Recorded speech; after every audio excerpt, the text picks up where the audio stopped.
Le poker n'a pas été inventé à Las Vegas.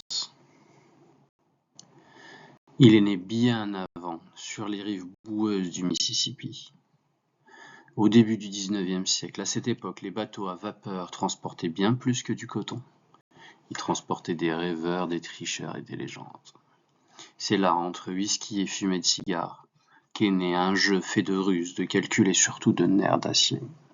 Le mot poker vient probablement du français poke, un jeu de cartes joué à Paris au XVIIe siècle. Mais une chose est sûre, dès le départ, le poker n'était pas un simple jeu de cartes. C'était un combat psychologique. Dans le Far West, on ne jouait pas pour le fun, on jouait pour des chevaux, des terres, parfois même pour sa vie. Et c'est cette tension entre la logique et le chaos qui fait du poker ce qu'il est aujourd'hui, un miroir de la nature humaine.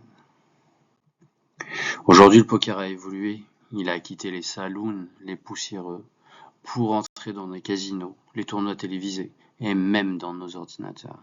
Mais ce qui n'a pas changé, c'est son essence. Le poker, c'est le seul jeu où tu peux gagner sans avoir les meilleures cartes. Ce n'est pas un jeu de chance, c'est un jeu d'information incomplète où tu ne joues pas les cartes, tu joues les gens, tu analyses, tu bluffes, tu manipules les perceptions. En un mot, tu performes. Et c'est pour ça que des millions de joueurs à travers le monde s'y accrochent, parce qu'ils te confrontent à toi-même. Ils te forcent à maîtriser tes émotions, ton ego et ton impulsivité. Chaque main, chaque regard, chaque mise. Et c'est une micro-décision entre le courage et la peur, et c'est là que le poker devient un art. Alors pourquoi c'est le jeu le plus excitant au monde? Parce qu'il te place au bord du vide à chaque main, parce qu'il te donne le pouvoir de mentir légalement, parce qu'il te récompense quand tu comprends mieux les autres que toi-même.